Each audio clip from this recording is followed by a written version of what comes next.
for spatial-temporal forecasting. So basically, it's more about a loss function that is designed for deep learning-based spatial-temporal data analysis. You can see the controls from here.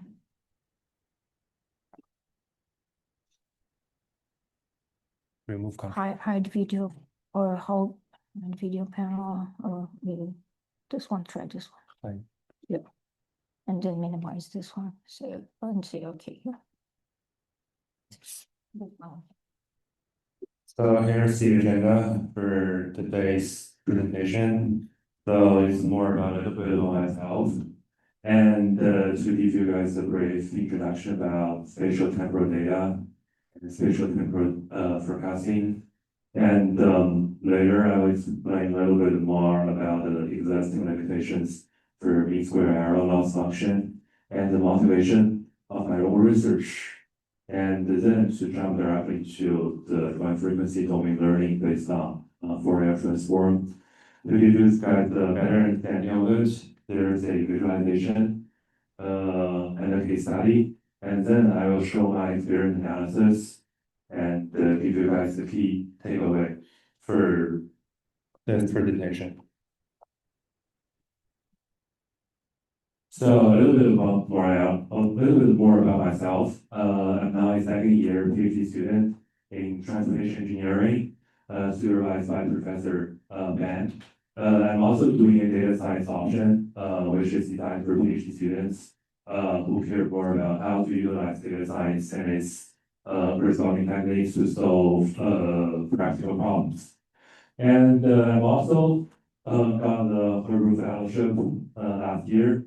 And I would like to also use this opportunity to give you guys a more introduction about this fellowship.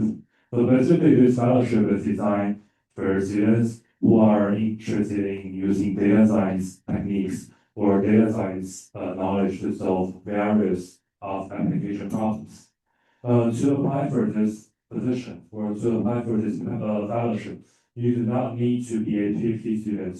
You can be a master, you can be an undergrad, as long as you are interested in doing some research in data science and its application domain. So generally, the application will open in the end of the April or early May.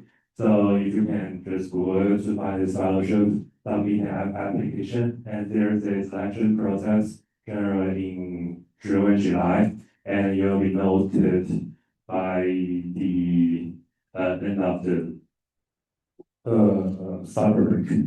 So it's a really good opportunity for all the students who are interested in data science and its applications. And I also met with some of the other Herbert fellows, and I do learn from them a lot. So it's a nice opportunity. So let's go back to this presentation. My research is more about data science and its applications in translation and learning systems. So I'm interested in time series analysis, care more about spatial temporal data domain, and I'm also interested in the multimodality and how to do the data integration from diverse data sources. Also, I care about how to quantify uncertainty in translation systems. And in my spare time, I play a lot of board games, and I know Seattle is a good place for hacking. So I'm also interested in exploring diverse paintings, for example, from China, and I do love Asian food. And an acknowledgement is for the sitting my lab at Hong Kong UST Guangzhou, because I use some of their slides for the introduction.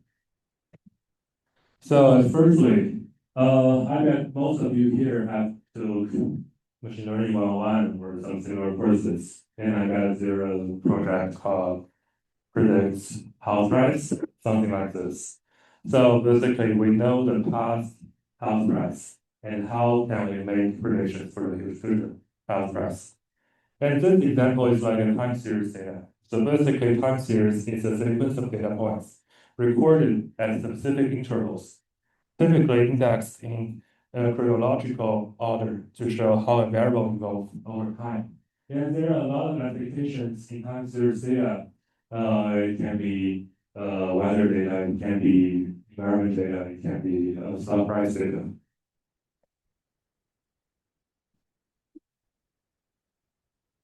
So I would say spatial temporal data is a specific case of time series data. And there are many recent advances in sensing technologies and that have led to the collection of the merit of spatial temporal data across various domains. And here are a lot of examples. There are climate-based spatial temporal data, and several years ago, there are a lot of research about the COVID-19 threat and COVID-19 can be also treated as spatial temporal data. And in the environment, we can analyze the air quality data, for example, and in social science, we can analyze the correlations for relationships between different people. And in transportation, in my domain, the transportation data, for example, the traffic flow data, the traffic volume data, the traffic speed data is also a spatial temporal data type. And we also care about source analysis. So, which means spatial temporal data is anywhere. So what's the difference between spatial temporal data and the traditional multivariate time series data? So basically, there is spatial correlations. Spatial locations activate inherent spatial relationships that provide valuable primary information for researchers. So basically, if we know the correlations or some prior information about different regions, about different spatial locations, we are able to add some prior information to our models in order to make better analysis or predictions. So how can we effectively predict such information for future steps? There are some, that's a problem formulation. So basically, we know a graph that represents the spatial structure, and we have some historical observations. So in the formula, which is called X history, so there is some data. And we have a ground truth future sequence. So that's our target. In machine learning or deep learning, it's a simple supervised learning problem. So in order to make better predictions, we need to have a model. So nowadays, we have a lot of models.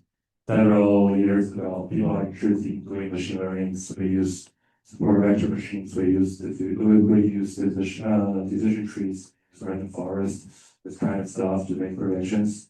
But nowadays, people are more likely to use deep learning-based models. You guys are coming from a data science background, so normally right now we use recurrent networks. We use transformers. We also utilize some large models such as large language models. We can use diffusion-based models. We can use slow matching models. It doesn't matter as long as it's a neural network structure, and we can use this structure to learn a mapping function to project the historical context directly to the spatial temporal states or spatial temporal labels. But what's next? What do we need besides the model? So basically, we need a loss function to train the model. So I think the most typical loss function that we use nowadays is mean square error loss function. It's not only used in time series analysis, but it's also used in the training of computer visions, in the training of image detections, in the training of diffusion models. The reason is it's really simple, and its assumptions is really simple, and this function is complex, and it's really easy for the neural networks to find the optimal solutions.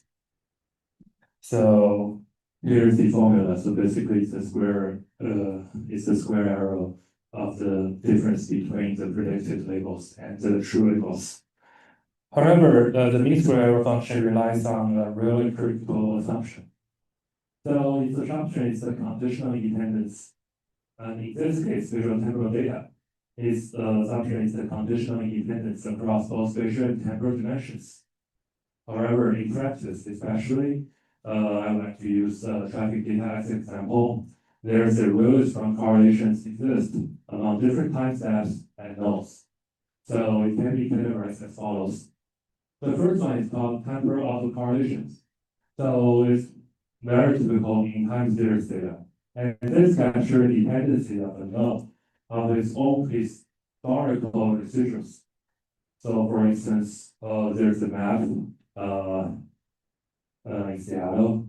To be honest, I don't know why Seattle is probably one of those countries in the States. I have no idea why it's the case. But for instance, here's an example. There's a heavy traffic on I-5 at 8 o'clock. So typically, this means that there's a high probability of heavy traffic at maybe 8:05. So that's an example of temporal correlations. So the next one is called spatial correlations. So this captures the dependency between different nodes. So such as the traffic conditions adjacent road segments. So in the picture or in the figure, there are two circles or 2 points, and they are really close to each other.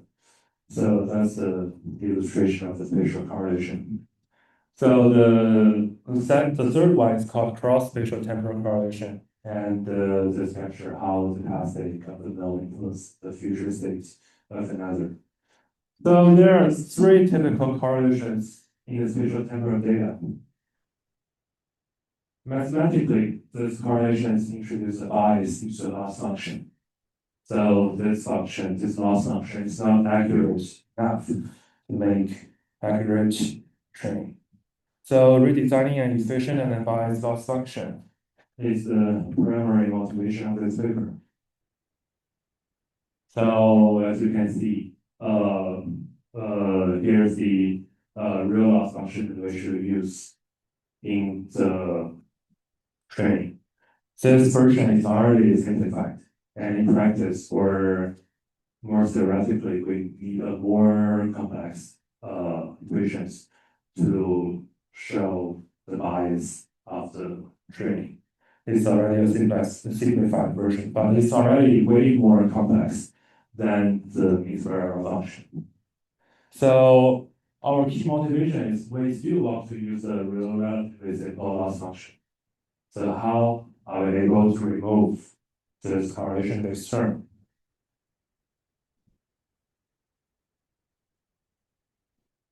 So first, I think Fourier transform is more like a concept in signal processing. Brief introduction here is an example. Imagine a musical recording, and it's pretty complex, messy wave of air pressure changing over time. So there are two domains generally in signal processing. The first one is called time domain. This Fourier transform as a mathematical prism, just like a prism splits white light into consistent colors. The discrete Fourier transform encompasses the discrete signal into its functional frequencies. So that's another domain in signal processing, which is called frequency. So in order to apply this kind of technique, we're able to identify exactly how much of a specific frequency exists within our data. So that's an example about Fourier transform. So here's the mathematical equations, and this definitions and theorem is coming from a paper called Learning to Forecast in the frequency domain, which is published last year. So if you guys are really interested in this topic, you might take a look. It's a really good paper, and it's not hard to understand. So basically, with the definition of this great Fourier transform, we are able to get a theory, which is the theoretical foundation of not only this paper, but also it's more like a pre-research for my own paper. So we can assume a signal is a stationary random process of length t. And as t is pretty big, the discrete Fourier transform coefficients become uncorrelated at different frequencies. So here is the mathematical conditions of this paper. And if you guys are really interested in the proof for the theoretical discussions Of this concept, you may refer to the original paper. or discuss with me later in this presentation. I know this seminar is more for general audience, so I did put a lot of mathematical formulas here. But from intuitive in understanding, as I discussed before, we have three types of correlations. The first one is temporal autocorrelations. So the previous theorem told us that That it's possible to use discrete Fourier transform to remove it. So we keep this setting. Basically, we can use fast Fourier transform in this case to remove temporal autocorrelations. But what about spatial correlations? We can use a different version of Fourier transform. So basically, it's called graph Fourier transform. With the input and a graph structure, we're able to do this manipulation. And we do a similar analysis in the paper that through this way, it can also remove spatial correlations. Okay, we solved the second problem. And the third one is the cross-spatio-temporal correlations. All right, it's a little bit more complicated. We have already gotten two techniques. The first one is called fast Fourier transform. The second one is called graph Fourier transform. And it can solve similar two cases. And the third case is more like the combination of the first two. So we also show in the paper that through this way, we can use fast Fourier transform and graph Fourier transform at the same time in order to reach our third goal. So firstly, our data can be processed by graph Fourier transform. And then you can use Fourier transform to process the data that is processed by the graph Fourier transform at first. So that's the whole process. If you are interested in signal Processing or Fourier transformation or series data, spatial-temporal data, you can refer to my paper for details. and I share the paper of my link at the end of the presentation. Here's a case study. This data set is derived from New York City bike sharing records, representing the demand across 280 distinct regions. And the temporal interval is set at 1 hour. The reason is We know generally in predictions, we do not need to predict such long horizons. But for realizations, the forecasting horizon is defined as a really long time steps, which is 48 in this case. So through this way, you can visualize the impact of correlations about the future target data. And the reported values represent the mean correlations across all target labels. So there are multiple pictures. So in the first line, it is called the correlations in the time domain or the original time domain. And the second one is the correlations of the data that is processed by fast Fourier transform. And the second line is the data that is processed by graph Fourier transform. And in the last line, I use the term joint Fourier transform, which is a combination of fast Fourier transform and the graph Fourier transform. So as you can see from all the values, the raw spatial temporal signals exhibit substantial correlations across all three dimensions. So as you can see, the temporal correlations is like 0.19, and the spatial correlations is like 0.28. and the spatial temporal correlations is like 0.18. When we apply fast Fourier transform, we can see that the temporal correlations become much lower, but it seems like there's still strong correlations in the spatial domain. Similarly, when we apply graph Fourier transform, we can see that all right, has a good performance in lowering spatial correlations, but the temporal correlations remains pretty high. And it's just, as you can see, if we apply joint Fourier transform, it reaches the best performance. It has the lowest score or the lowest correlations in temporal, spatial, and cross-spatio-temporal dimensions.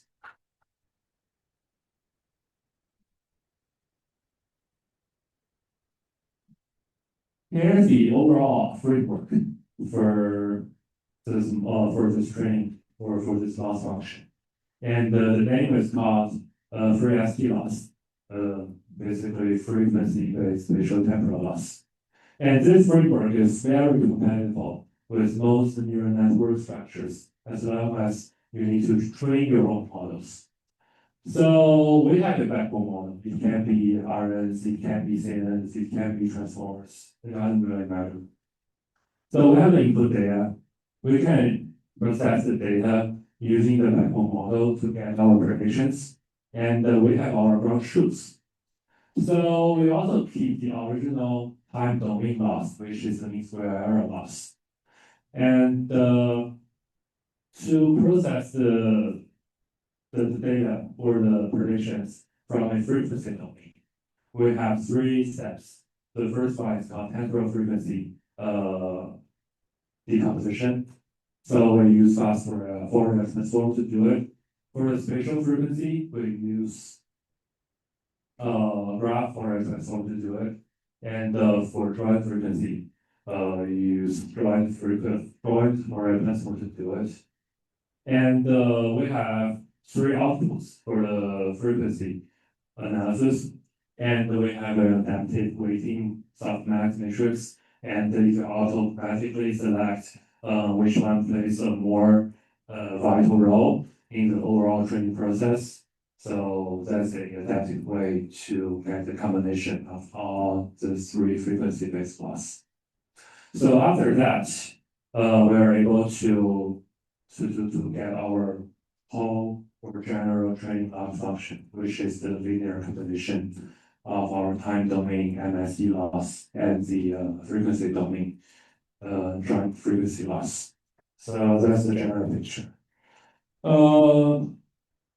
As you can see, in the frequency domain, we use the L1 loss or MAE loss.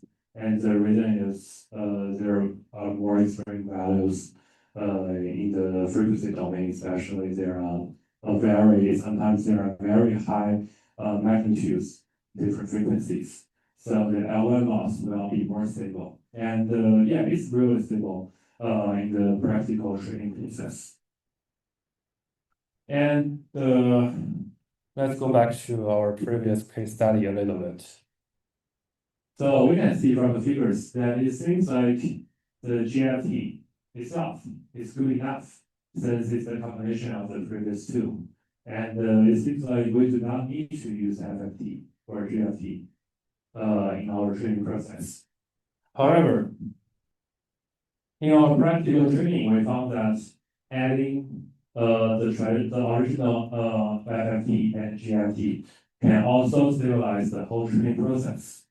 And it will also shorten the whole training time. So that's why we keep these 3 different frequency-based loss in this whole picture. And the alpha here, we choose this 0.3 for most of our experiments. And I think this point is the limitation of this research. That's because until now, we didn't find a good way to automatically select alpha. So we have to select alpha based on trial and errors. And for most experiments, alpha when alpha is by 3, the final model has the best performance. So let's jump into our experiment. Since we want to discuss, or we want to explore a universal loss for spatial-temporal forecasting, the datasets have to become diverse. So we use 6 datasets. The first one is for bike demand that has been discussed in the case study section. And there are 2 air quality datasets. The first one is coming from Beijing, China, and the second one is from Guangdong, China. So the METRLA is a traffic speed dataset, and the PMS08 is a traffic flow dataset. And we also have the user dataset from Shanghai Metro, which is more about the metro flow. In order to give the prior information about the graph direction, and we keep the original standing from the data, and the sum of the graph is constructed based on the Gaussian distance. And there are 2 more datasets that are based on connectivity and similarity. And we try to keep the standing of the original paper as much as possible. If you are interested in this data, and you can refer it by yourself. So for our baseline models, as I discussed before, this framework can be combined with most neural network structures. So for different models, we use diverse neural network structures in our experiments. And SDID is a NLP-based model, and STGCN, STGN, STDN is a spatial-temporal graph neural network structures. And state former is a transformer-based structures that is specifically designed for spatial-temporal forecasting. And the bilinear sparse CSF and I transformers are models that is designed for multivariate time series forecasting. And the reason why we include this one, this 3, is because we would like to show that our trade loss function is not only working, it's not only working for spatial temporal models, but also working for traditional multivariate time series models. As you can see from our final experiments, with the help of the FreST Loss, we have a consistent performance in most other datasets, in most methods. So I think that's a good way to show that our framework has a really competitive performance compared to the traditional FreST Loss. And for the patient study, we need to care more about the different performance of different components. And here's the result. Generally, have FreST Loss, which is a combination of the 3 frequency-based loss, has a good performance. But I have to admit that the performance is not 100% superior. And that's another potential limitation of the current research. During the training process, sometimes this training is not super stable. And that's another future exploration of this current work.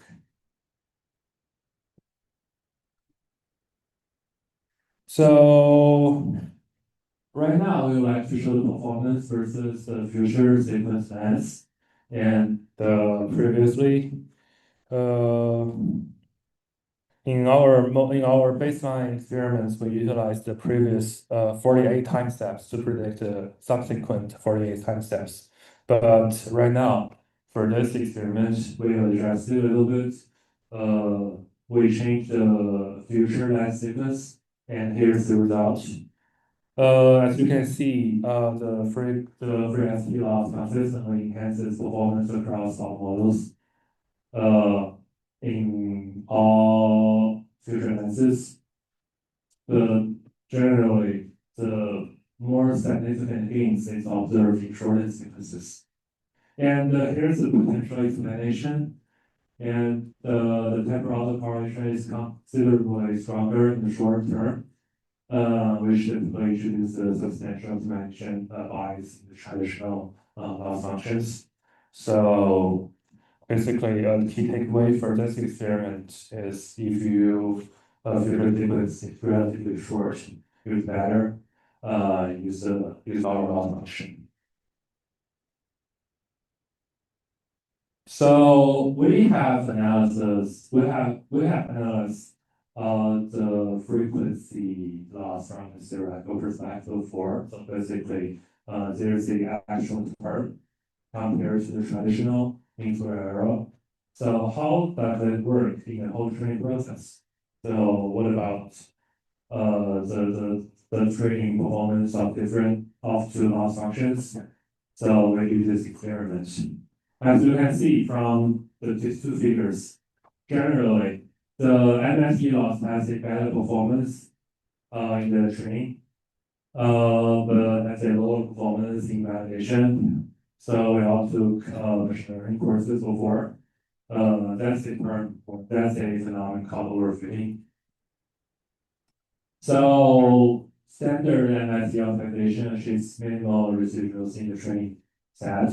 It suffers from a substantial generalization gap. And in contrast, our loss exhibited much higher alignment between the training and testing performance. So from a training perspective, we can see that our FreST Loss can avoid overfitting. So finally, I'd like to make a brief comparison between input correlations and output correlations. And many people asked me this question before.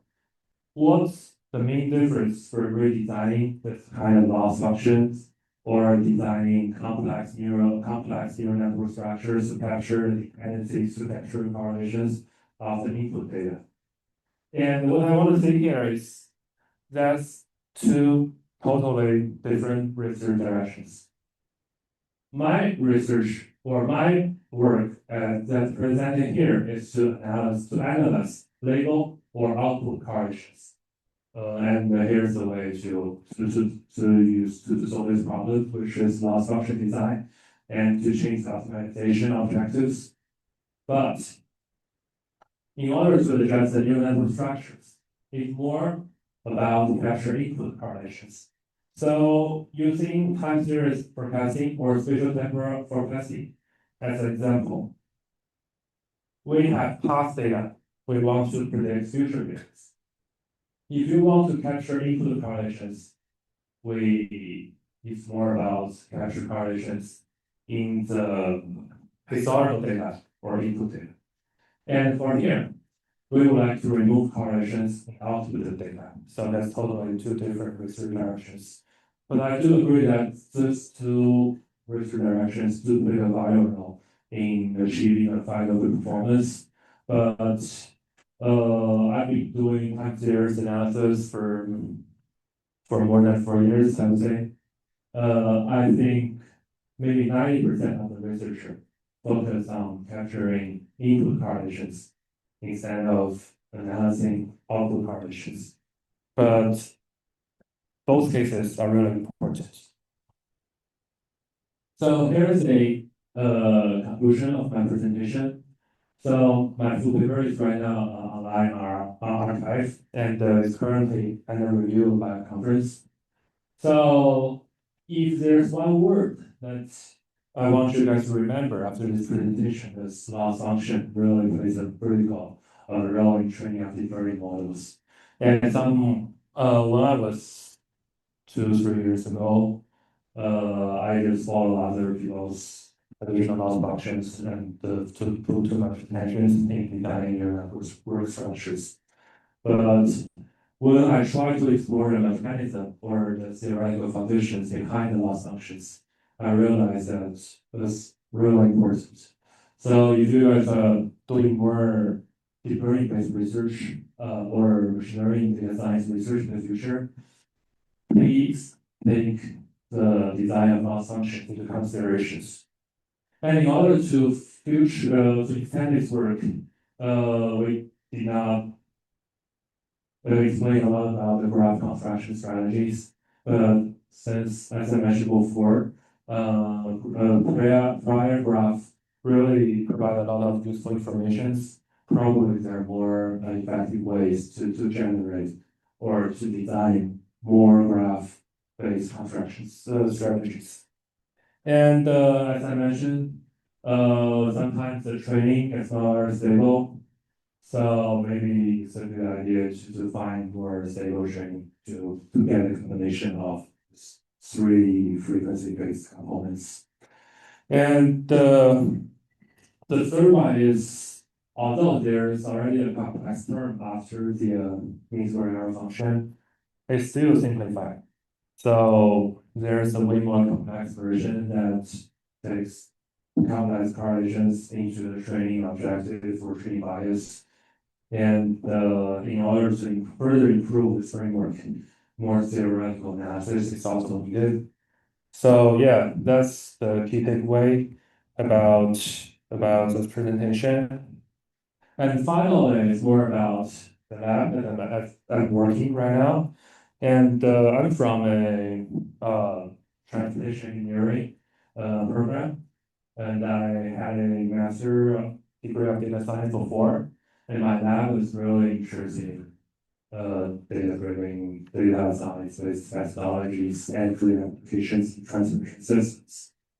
So my lab members are really interested in various applications between learning, deep learning, and in transportation system. Some of them are interested in data security and privacy. They care about the control system. They care about the game theory, reinforcement learning, control theory, and we also care about many other applications in transportation systems. We're really interested in the interdisciplinary collaborations and discussions. And if you are interested in data science research, transportation research, or the intersection of these two, feel free to contact me, and I'm pretty sure that I can help you find the right person to discuss the problem that you are interested in. So yeah, here's my contact information. Thanks for listening.